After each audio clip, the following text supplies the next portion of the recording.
फैसले को लेकर और महाराजगंज में मुख्यमंत्री योगी आदित्यनाथ संबोधित कर रहे हैं, क्या कुछ कह रहे हैं आपको सुनवाते हैं।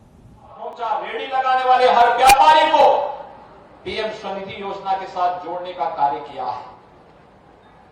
सपा बसपा की सरकार के समय, कांग्रेस की सरकार के समय नगर कूड़े के ढेर होते थे। आज अमृत मिशन और स्मार्ट सिटी मिशन के अंतर्गत, पंडित दीनदयाल उपाध्याय नगरीय योजना के अंतर्गत आज हमारे सिटी स्वच्छ और सुंदर दिख रहे हैं। उनकी सरकार के समय हमारे नगरों में शोधों का आतंक होता था, बहन बेटियों की इज्जत खतरे में रहती थी। आज हमारे शहर सुरक्षित हैं, सेफ सिटी के रूप में हम आगे बढ़ रहे हैं। और इसलिए भाइयों बहनों, आज मैं आपसे कहने के लिए आया हूं, महाराजगंज जनपद के अंदर ही अगर मैं देखो तो महाराजगंज जनपद के अंदर बहुत शीघ्र आपको मेडिकल कॉलेज की सुविधा भी प्राप्त होने वाली है। प्रधानमंत्री आवास योजना में केवल नगरीय क्षेत्र में 23,700 से अधिक गरीबों को एक आवास मिल गया। प्रधानमंत्री स्वनिधि योजना में 4,700 से अधिक ठेला, खोमचा और छोटे व्यापारियों को ब्याज मुक्त ऋण मिला है। निराश्रित महिला पेंशन 39,240, दिव्यांगजन पेंशन 15,133, वृद्धावस्था पेंशन 1,16,765। इन सभी लोगों को 12,000 रुपए सालाना पेंशन की सुविधा का लाभ डबल इंजन की सरकार दे रही है। और भाइयों बहनों, आयुष्मान भारत योजना में 9,65,974 गोल्डन कार्ड भी आपके महाराजगंज में उपलब्ध कराए गए हैं, जिन्हें 5 लाख रुपए की स्वास्थ्य बीमा का कवर मिल रहा है। 4 नगर पंचायतें परतावल, पनियरा, चौक और ब्रिजमनगंज का सृजन हुआ है। और नगर पालिका परिषद महाराजगंज और आनंद नगर की सीमा का विस्तार भी ये राज्य सरकार ने किया है। भाइयों बहनों, महाराजगंज में अमृत मिशन के अंतर्गत स्टेट सेक्टर से यहां पैसा स्वीकृत किया गया है। और साथ साथ दीनदयाल उपाध्याय आदर्श नगर योजना के अंतर्गत 5 नगर निकायों को भी चयन किया गया है। भाइयों बहनों, विकास की योजना का लाभ बिना भेदभाव के हर एक व्यक्ति तक पहुंचाने का काम हो रहा है। पैसा डबल इंजन की सरकार ही देगी, कोई निर्दल या कोई अन्य दल का जीत के करेगा क्या? तो उसको कुछ कर भी नहीं पाना है। ये विकास का पैसा जमीन पर तब लगेगा जब वोट फुल मेजोरिटी का हो। राज्य सरकार के द्वारा समय पे पैसा वहां पर आए, उस पैसे को समय पे जनता जनार्दन तक पहुंचाने का काम हो। अन्यथा भाइयों बहनों, ये त्रिशंकु की तरह जनता बुनियादी सुविधाओं से त्रस्त रहेगी। गलत लोग आ गए, पैसे का बंदर बांट करेंगे, जनता को कुछ नहीं मिलेगा और जनता गंदगी के ढेर में तराई करने के लिए मजबूर होगी। उस प्रकार की कोई गलती नहीं करने की आवश्यकता है। और इसीलिए आज मैं आपके पास आया हूं आपसे कहने के लिए, यहां पर पहले ही सिसुआ में चुनाव हो चुके हैं। हमारे सिसुआ के विधायक होंगे यहां प्रेम सागर पटेल, हमेशा आगे चलते हैं। उनके यहां पहले हो गया तो अच्छा हुआ कि उन्होंने विधानसभा चुनाव पहले नहीं कराया, लेकिन उनके यहां सिसुआ में पहले वहां की नगर निकाय का चुनाव हो चुका है। लेकिन अब महाराजगंज जिला मुख्यालय की नगर पालिका है और नौतनवा में भी नगर पालिका है, बॉर्डर क्षेत्र से जुड़ा हुआ है। 2 नगर पालिकाएं हैं, निस्मौल, सोनौली एकदम बॉर्डर से जुड़ा हुआ, हुगली, फरेंदा, ब्रिजमानगंज, चौक, परतावल, पनियरा, ये नगर पंचायतें हैं। ये नगर पंचायत हम लोगों ने 4 नई स्केली गठित की, जिससे लोगों का नगरीय जीवन के साथ संबंध बने और नगरीय जीवन की सुविधाएं लोगों को मिले।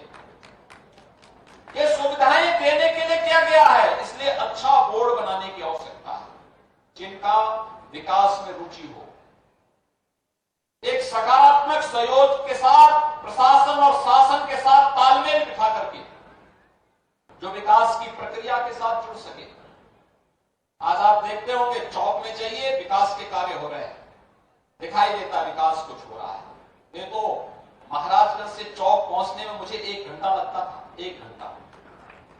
आज आप जाएंगे यहां से 10 मिनट में, महाराजगंज मुख्यालय से 10 मिनट में आप चौक पहुंच जाएंगे। आप सोचिए 1 घंटे में, और वहां भी जब गाड़ी के टायर सुरक्षित रहे तब। इससे पहले भी होता था ना सपा की सरकार में, बसपा की सरकार में। कांग्रेस की सरकार के समय तो हाथी से जाना पड़ता था, क्योंकि गाड़ी जा ही नहीं सकती थी, सड़क पे 2-2 फुट गड्ढे रहते थे। लेकिन आज महाराजगंज से 10 मिनट में चौक, और चौक अब ऐसे लगता ही नहीं कि ये चौक जो है कोई गांव हो। आज लगता है कि जैसे यह भी एक जिला मुख्यालय जैसा ही अच्छा भव्य नगर के रूप में आज चौक बन गया है, बन रहा है।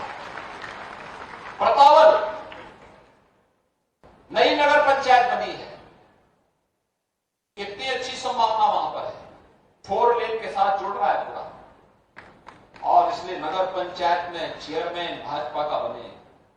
हुगली, ढेर सारी संभावनाएं हुगली में है। एक लंबे समय तक मुझे सांसद के रूप में हुगली के कार्य को देखने का अवसर प्राप्त हुआ था। उस समय पैसा नहीं था, लेकिन विकास किया जा सकता था। उस समय विकास की प्रक्रिया को जोड़ने का प्रयास हुआ था, लेकिन सरकारें सहयोग नहीं करती थी।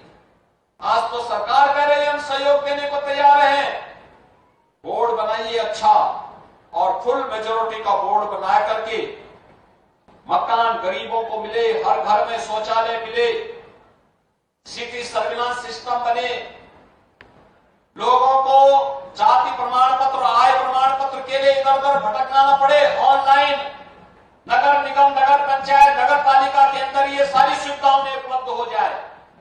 कंप्यूटर में फीड किया, अपना सर्टिफिकेट निकाल लिया। अभी मैं आ रहा था, एक सज्जन मुझे बोल रहे थे, कहा हमें जाति प्रमाण पत्र नहीं मिल रहा है। अब भी जाति प्रमाण पत्र के लिए हमें भटकना पड़े?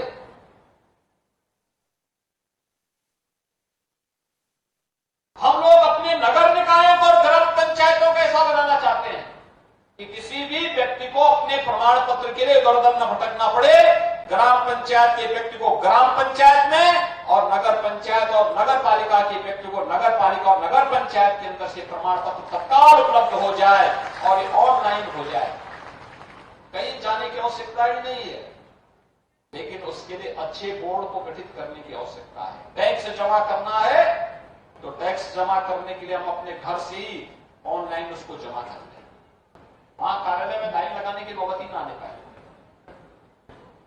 सेफ सिटी के रूप में हमारे नगर होने चाहिए। एक जगह से बैठ करके हम सिटी की पूरी व्यवस्था को, आपने देखा होगा कोरोना कालखंड में हमने हर जनपद में ICCC का गठन किया था, integrated command and control centre. एक एक व्यक्ति के घर की मॉनिटरिंग हो रही थी, वहां दवा पहुंची कि नहीं पहुंची, वहां पे टीम जाकर के हालचाल ली कि नहीं ली, राशन पहुंचा कि नहीं पहुंचा, सफाई हो रही कि नहीं हो रही है। ये सभी हर नगर निकाय के अंदर हो सकता है, लेकिन उसके लिए उस प्रकार का बोर्ड गठित हो। एक गरीब के लिए, मकान के लिए अब नगर निकाय हो गए हैं, तो नगर निकाय में प्रधानमंत्री आवास योजना की शर्तें बहुत आसान है। 3 लाख की वार्षिक आय से जुड़ा हुआ कोई भी व्यक्ति हो, उससे कम की आय के हर व्यक्ति को प्रधानमंत्री आवास योजना के लिए, अगर उसके पास जमीन है, पुराना मकान, जर्जर मकान है, तो उसको 2.5 लाख रुपए प्रधानमंत्री आवास योजना में दिए जा सकते हैं। आप सोचिए ना, अकेले यहां पे महाराजगंज में अब तक हम लोग 23,000 से अधिक गरीबों को एक आवास उपलब्ध करवा चुके हैं।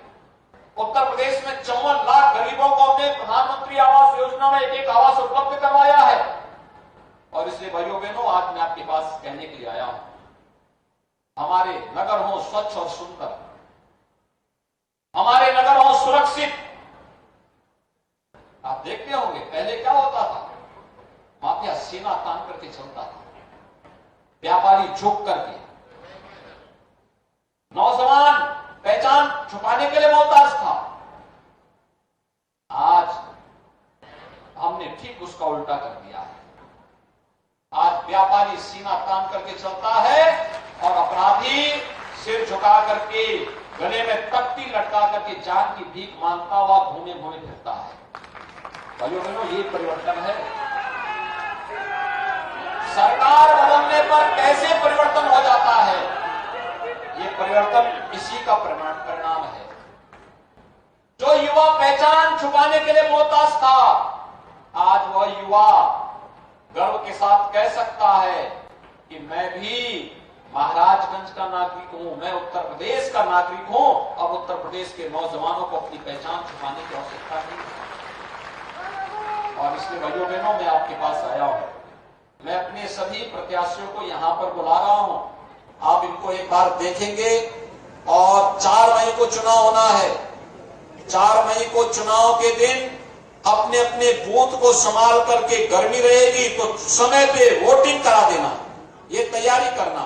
इसमें श्रीमती उर्मिला देवी, नगर पालिका परिषद महाराजगंज, श्री उमेश जायसवाल, नगर पालिका परिषद नौतनवा, श्री दुर्गा प्रसाद अग्रहरी, नगर पंचायत निस्तौल, श्री अखिलेश त्रिपाठी, नगर पंचायत भुगली, श्रीमती विजय लक्ष्मी जायसवाल, नगर पंचायत फरेंदा, श्री राकेश जायसवाल, नगर पंचायत ब्रिजमनगंज, श्रीमती ममता कन्नौजिया, नगर पंचायत चौक, श्रीमती शुभ लक्ष्मी सिंह, नगर पंचायत परतावल, उमेश चंद जायसवाल, नगर पंचायत बनेरा। ये सभी प्रत्याशी हैं। देख लिया, जिनको चुनाव जिता करके भेजेंगे, पूरे बोर्ड के साथ इनके पार्षद भी जीतने चाहिए साथ में। तैयार हैं सभी लोग? दोनों हाथ ला करके समर्थन के साथ मुझे बताएंगे। दोनों हाथ ला करके, दोनों हाथ ला करके, जहां तक मेरी आवाज जा रही है, संकल्प के साथ मेरे साथ बोलेंगे, भारत माता की